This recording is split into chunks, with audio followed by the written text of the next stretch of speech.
Dear friends and colleagues, it's a great pleasure and honor to be able to present at your Congress. I would much rather be in Cairo, one of my favorite cities in the entire world, but I'm sure we'll have a chance to meet in 2021.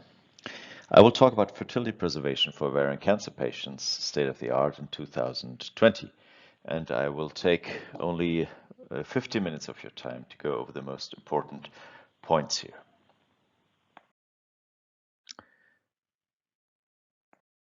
What is ovarian cancer? Ovarian cancer is a disease of the old patient. But my youngest patient ever was 18 years old.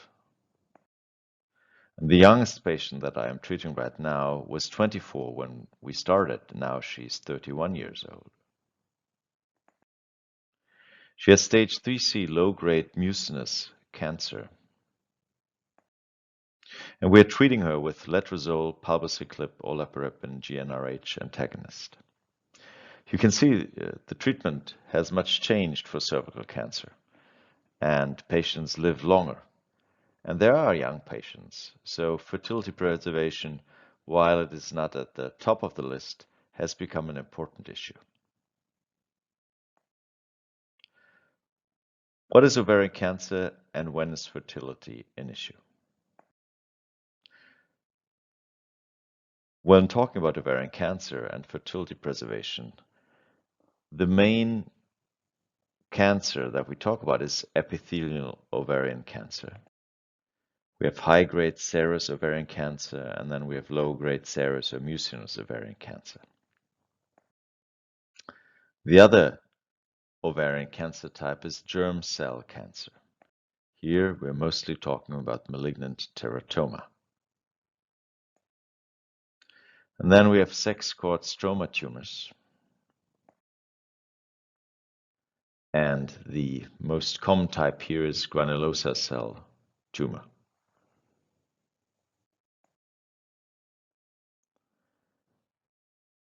The fourth entity we'd like to talk about are borderline tumors.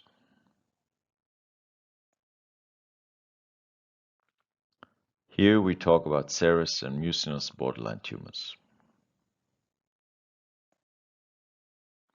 So let's summarize. Serous epithelial high-grade cancer, malignant teratoma, granulosa cell tumor, borderline tumor. About 10 to 15% of ovarian cancers occur in premenopausal women. The peak incidence for epithelial ovarian cancer is between 60 and 65 years. Less than 1% of epithelial ovarian cancers occur in women that are less than 30 years old. However, germ cell tumors such as teratomas and more rarely dysgerminomas, they belong in this group, they occur between 10 to 30 years and make up 70% of ovarian malignancies in this age group. Let's talk about those four different entities. Let's start about borderline tumor. For stage 1, unilateral borderline ovarian tumor. Fertility-sparing surgery is standard of care in young patients. It's sufficient to do a unilateral salpingo-oophorectomy and do staging in terms of omentectomy. Fertility can be easily preserved. In stage 2, bilateral borderline ovarian tumor. Fertility-sparing surgery or tumor cystectomy is feasible. It's an individual decision. Uterine conservation has become the standard. We do no longer remove the uterus. We do see the same mortality as in radical surgery, but we certainly see a higher local recurrence rate. In stage 3 borderline ovarian tumor, fertility-sparing surgery is feasible as an individual decision. There is limited data. We see the same mortality, but automatic recurrence if we leave tumor behind. Any stage borderline ovarian tumor. Oocyte retrieval after stimulation remains a possibility. However, there's very few data about this. we do not know what effect the stimulation has on the borderline tumor, and we do not know whether it is risk-free to use oocytes removed from a diseased ovary.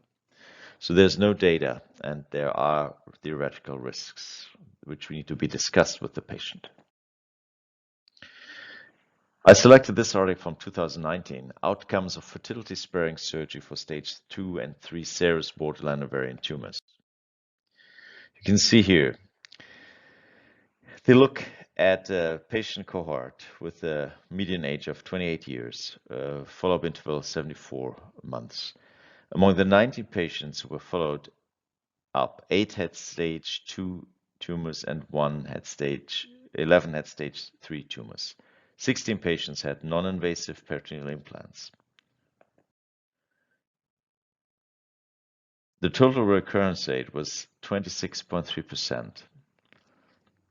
4 of the 10 patients who wished to preserve their fertility obtained a natural pregnancy. The key sentence is this: no patient died of their disease. So we do see a higher recurrence rate with this approach. However, we do not appear to see higher mortality. The study supports the efficacy of conservative treatment for advanced borderline ovarian tumors with respect to its favorable fertility result. The overall prognosis is not changed by conservative treatment. Here's a more detailed slide from that very article that looks at a recent meta-analysis looking at 74 patients from 4 different studies. You can see that the patient groups are always very small. What they see here again is that most recurrences represented as BOT lesions with non-invasive implants, which can be removed by secondary conservative surgery, and the total survival rate remains unchanged.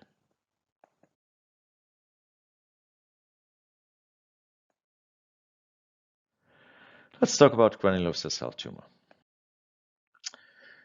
Yoshihara et al. In 2020 performed a retrospective cohort study looking back at almost 35 years, reviewing almost 5,000 malignant ovarian tumors, of which only 77 were stage 1 sex cord stromal tumors. They looked at uterine preserving surgery versus non-uterine preserving surgery with obviously different ages. No significant difference in overall survival or recurrence-free survival were observed between the uterine preserving surgery and the non-uterine preserving surgery groups. 10-year overall survival, 98.7% in the uterine preserving group, 95.9% in the non-uterine preserving group. 10-year recurrence-free survival, 87.2% in the uterine preserving surgery group and 78.2% in the non-uterine preserving surgery group. Uterine preserving surgery did not significantly affect the site of tumor recurrence. Uterine preserving surgery did not significantly affect the site of tumor recurrence. It is safe. The uterus does not make a difference in granulosa cell tumor treatment. Another publication, also from 2019, Bergamini looked at 229 patients with granulosa cell tumor. 32.6 received fertility-sparing surgery, 67.4 received radical surgery. What does that mean? Fertility-sparing surgery, unilateral salping oophorectomy, 16.7% received a cystectomy only, 20.5% cystectomy, followed by unilateral salping oophorectomy. After median follow-up of 84 months, median disease-free survival was significantly worse in the fertility-sparing surgery group. However, no significant difference was detected between radical surgery and unilateral salping oophorectomy. So if you remove the granulosa cell tumor, you're safe. It was the cystectomy group that showed a significantly worse disease-free survival compared to unilateral salping oophorectomy. Patients receiving cystectomy and subsequent unilateral salping oophorectomy showed a better prognosis, even though significantly worse compared to unilateral salping oophorectomy. Between fertility-sparing surgery and radical surgery, no difference in overall survival was detected.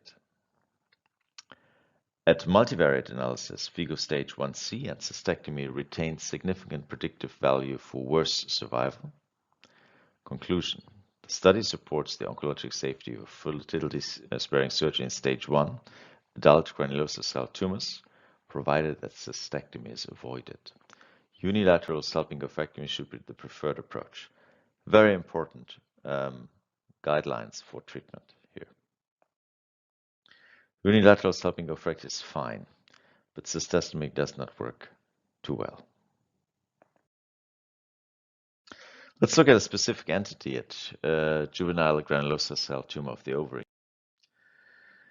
It's different from the adult granulosa cell tumor seen in older women with respect to clinical and pathological features as well as biological behavior.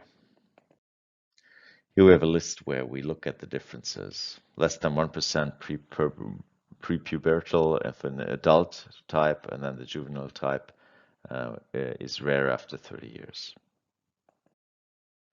The conclusion of this study was that long-term survival in cases of advanced juvenile granulosa cell tumor can happen. Fertility-sparing surgery is appropriate in these young women, but they need long-term follow-up due to the possibility of recurrence. Let's talk about malignant teratoma. Germinal ovarian tumors in reproductive age women. They are rare. We look at a big study from 2020, malignant ovarian germ cell tumors, reviewing almost 20 years, came up with only 28 patients. Median age was 24. Majority was stage 3C. 24 received fertility-sparing surgery with unilateral ovarectomy, 4 received radical surgery. Median follow-up was 19 months. And 5 out of patients who tried to become pregnant did become pregnant. There was only 1 recurrence. Conclusion of the authors: fertility-sparing surgery for stage 3C teratoma is feasible. Fertility-sparing surgery should be the standard of treatment in patients with malignant ovarian germ cell tumors. That's a very clear statement from a publication from 2017. Basically, they look at 69 patients with a stage 1 and 2 malignant ovarian germ cell tumors who underwent surgical treatment. Fertility-sparing surgery was defined as conservative surgery and hysterectomy, and contralateral salpingopectomy were defined as definitive surgery. Both surgical approaches involved lymphadenectomy and omentectomy. Most patients received platinum-based combination for adjuvant therapy. Conclusion here: fertility-conserving surgery approach is safe in early stage malignant ovarian germ cell tumors. What's important is that maximal site reduction should be achieved without conceding fertility-conserving approach. Just as an aside, you can see the non-dysgerminoma and dysgerminoma have different survivals. The non-dysgerminomas are the teratomas. Here we can see the effect of maximal site reduction. The influence of conservative surgery practice for malignant ovarian germ cell tumors, another publication, now a little bit older, 2008. They look at the SEER data, 1988 to 2001. I'm not going to bore you with the details, but this is the conclusion. Our data suggests that the use of fertility-preserving surgery with concomitant surgical staging for germ cell cancers has increased without compromising survival. So this is already 10 years old. Let me summarize. Serous epithelial high-grade ovarian cancer stage 1, fertility-sparing surgery is possible.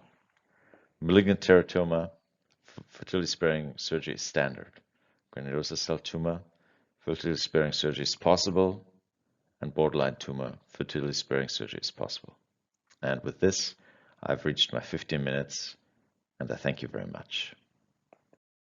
Greetings from Frankfurt, and hope to see you all soon, happy and healthy. Thank you.